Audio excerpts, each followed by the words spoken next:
నిర్గమ 14:24 Bible ఉన్నవారు చూడండి. నిర్గమాకాండము 14. అయితే వేకువ జామున యెహోవా అగ్ని మేఘమయమైన స్తంభము నుండి ఐగుప్తీయుల దండు వైపు చూచి ఐగుప్తీయుల దండును కలవరపరిచాడు. ఐగుప్తీయుల రథ చక్రములు ఊడిపోయాయి. దయచేసి గమనించాలి. బహు కష్టముతో వాటిని తోలుచుండిరి, కానీ ఇజ్రాయేలీయులను వారు కలవలేకపోయిరి. వేకువ జామున యెహోవా అగ్ని మేఘమయమైన స్తంభము నుండి ఐగుప్తీయుల దండు వైపు చూచి, దేవుడు ఎక్కడున్నాడు అంటే ఇజ్రాయేలు ప్రజలను నడిపించటానికి రాత్రి అగ్ని స్తంభముగా పగలు మేఘస్తంభముగా ఉండి ఆయన నడిపిస్తూ ఉన్నాడు. వేకువ జామున ప్రభుల వారు అగ్ని స్తంభములో నుండి తమ్మును తరుముకుంటూ వస్తున్నటువంటి ఐగుప్తీయులను చూసినప్పుడు వారి రథ చక్రములు ఊడిపోయాయి. వారి రథ చక్రాలు ఊడిపోయాయి.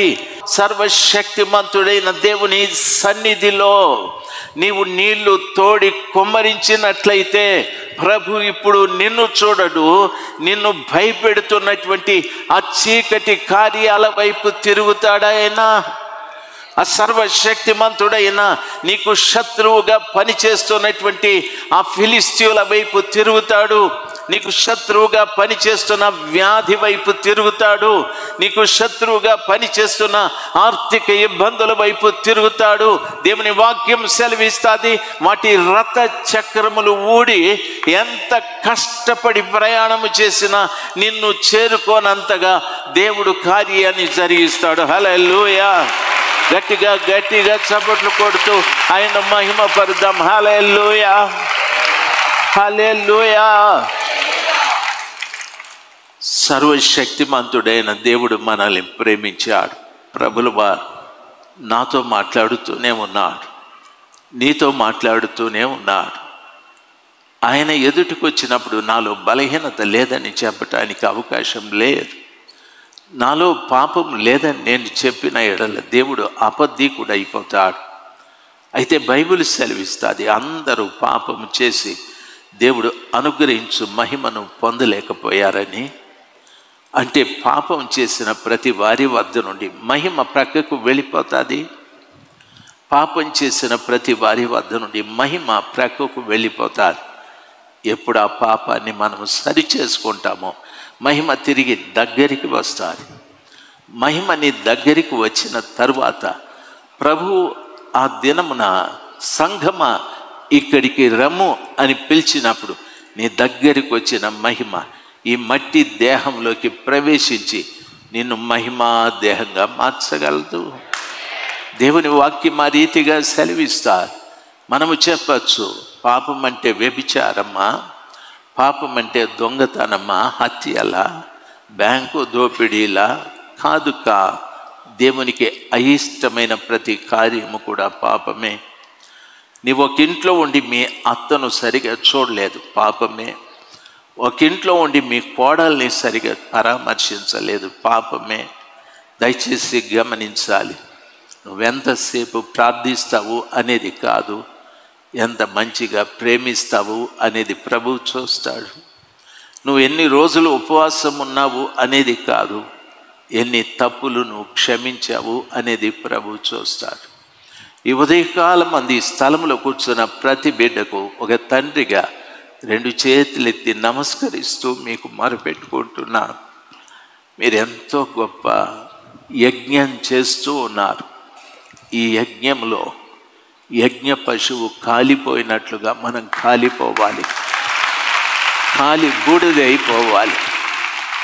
దీని పరిణామం దేవుడు మీకు ఎంతో గొప్ప దీవెన, ఎంతో గొప్ప ఆశీర్వాదాన్ని ఆ కృప కలిగిన దేవుడు మీకు దయచేస్తాడు. ఆ నమ్మకం నాకు ఉంది.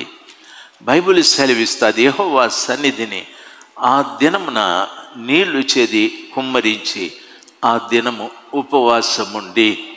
ఉపవాసం ఎప్పుడు లెక్కలేక వస్తుందంటే మన పాపాలన్నీ కూడా ప్రభు సన్నిధానంలో కుమ్మరించేసిన తరువాత ఆ రోజు నుండి నీ ఉపవాసం లెక్కలేక వస్తుంది. నా మాట అర్థం చేసుకోవాలి. ఆ రోజు నుండి నీ ఉపవాసం లెక్క లేకొస్తుంది. నన్ను అయ్యగారు, అమ్మగారు మీరు క్షమించాలి. మనకు లెక్క 17 రోజులు, ఇంకా 4 రోజులు. మీ ముఖాలు మీ ఇంట్లో చూసినప్పుడు అంటారు, ముఖమంతా పీల్చిపోయింది తిను అని అంటారు. భర్తను చూసి కష్టపడి పని చేసుకోవాల్సిన వాడివి తిను, దేవుడు క్షమిస్తాడు, ఒక పూట తిను, లేకపోతే గంజి తాగు, లేకపోతే జ్యూస్ తాగు, లేకపోతే ఎముకల సూపు తాగు, ఏదో ఒకటి చెప్తారు. నేను అన్ని దగ్గరలో జయిస్తూ వస్తాను. ఈ రాజు పాస్టర్ గారి దగ్గర, ఇజ్రాయేల్ పాస్టర్ దగ్గర ఓడిపోతాను. వాళ్ళు ఏ ఆయుధము లేకుండా నన్ను ఓడించేస్తారు. ఏమంటారు తెలుసా? అమ్మగారు మీకు టిఫిన్ రెడీ చేసి పెట్టినారు, నాయన నీకు దండం పెడతా, నన్ను క్షమించు నాయన, కాఫీ అన్నా తాగు, వద్దు నాయన, కొన్ని జావ అన్నా తాగు, వద్దు నాయన, రాగి జావ పేరు చెప్తారు, లేకుంటే బార్లీ జావ అంటారు. ఎంత టెంప్టేషన్ అంటే నాకు పోనీ ఒక్కొక్కడు తాగేద్దాం అనిపించేటట్లు చేస్తారు. పోనీ మజ్జిగ తాగు అంటారు. నాయన నీకు దండ పెడతా, మజ్జిగ తాగే బదులు, కాఫీ తాగే బదులు ఇడ్లీలే తినేస్తే మేలు కదా. వీళ్ళని జయించిన తర్వాత అయ్యగారు వస్తారు. నువ్వు ఉండదు ఉపవాసం, నువ్వు వయసు అయిపోయింది, నీకు ఏమైపోతావో ఏమో, చచ్చిపోతావు, తిను తిను నేను. ఆ మాటలకు కూడా నేను లోపల ఎక్కడో టెంప్ట్ అవుతూ ఉంటాను. ఇంకొంతసేపు అడిగితే పడిపోతాను. ఆయన వద్దు నాయనా, వద్దు నాయనా అని దండ పెడతాను. అయ్యయ్యో ప్రపంచమంతా జయిస్తాను, ఏడొచ్చి ఓడిపోతాను. దయచేసి గమనించాల్సింది. ఎందుకంటే భగవంతుడు వాళ్ళకు నా మీద పెట్టిన ప్రేమ, దేవుని మహాకృప.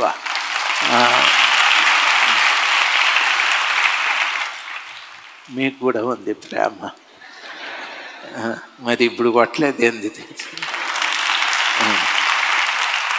ఓకే ఓకే, ఇప్పుడు సప్పట్ల కార్యక్రమం కాదు, కానీ దేవుని వాక్యం సెలవిస్తారు. నా ఉపవాసము దేవుని దృష్టిలో ఎప్పటి నుండి లెక్కలేక వస్తుంది అంటే, యెహోవా సన్నిధానములో వారు నీళ్లు చేది పోసినట్లుగా నా హృదయంలో ఉన్న పాపమంతా ఆయన పాదాల చెంత కుమ్మరించాలి. ఆయన సన్నిధానంలో చూస్తాడు. రాజశేఖర్, డబ్బు అంటే నీకు చాలా పిచ్చిరా, దాన్ని కుమ్మరించేసినావు. రాజశేఖర్, ఓ చాలా అబద్ధాలు చెబుతావురా, దాన్ని కుమ్మరించేశావు. రాజశేఖర్, నువ్వు చాలా వేషగాడివిరా, ప్రజల ముందు ఒక రకంగా, నా దగ్గర ఒక రకంగా ప్రవర్తిస్తావు, దాన్ని కుమ్మరించేసినావురా. నువ్వు చాలా కపటివిరా, ముందు ఒక మాట వెనక ఒక మాట మాట్లాడతావు, దాన్ని కుమ్మరించేశావు. వెరీ గుడ్, ఇది నీ హృదయము అని ప్రభు నా హృదయం లేక చూసినప్పుడు ఖాళీ, అది ఆ హృదయం ఖాళీ. అప్పటి నుండి నా ఉపవాసము లెక్కలేకే వస్తుంది. నాలో పాపం ఉండి నేను ఉపవాసం చేస్తే అది లెక్కలేకి రాదు, అది నా లెక్కల్లో ఉంటుంది. ప్రభు లెక్కలేకి రావాలంటే ఆయన సన్నిధానంలో నా పాపమంతా కుమ్మరించాలి. ఆయన బిడ్డలు మీరు, ఆయన విలువ పెట్టి కొనుక్కున్నాడు, ఆయన సొత్తు మీరు. ఆ సర్వశక్తిమంతుడైన దేవుడు మిమ్మల్ని తరుముతున్నటువంటి ఫిలిస్తీయులు మీ దగ్గరికి రాకూడదని, హాము సంతతి అంటే చీకటి కార్యాలు ఎన్నో తరుముతూ ఉన్నాయి. దయచేసి గమనించాలి. అవి మీ దగ్గరికి రాకుండా ఉండటానికి ప్రభు మిమ్మల్ని అందరినీ కావలి గోపురంలోకి తీసుకొని వచ్చి ఆయన చెప్తున్నటువంటి మాట. దేవుని పిల్లలుగా దయచేసి ఇప్పుడు అంటాడు, ఆయన చెప్పిన మాట, మీ కొరకు నేను ప్రార్థన చేస్తానని చెప్పారు. వాళ్ళు యెహోవా సన్నిధానంలో నీళ్లు కుమ్మరించి ఉపవాసమున్న యెహోవా దృష్టికి మేము పాపాత్ములమని ఒప్పుకొనిరి. హల్లెలూయా. యెహోవా దృష్టికి మేము పాపాత్ములమని ఒప్పుకొనిరి.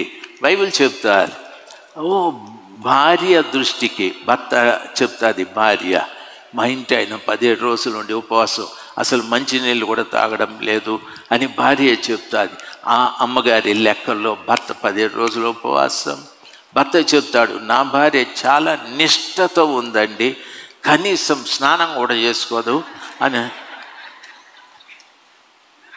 నేనేమన్నా పొరపాటు మాట్లాడినా? మామూలుగా చప్పట్లు కొడతారు, నవ్వుతారు ఏంటి?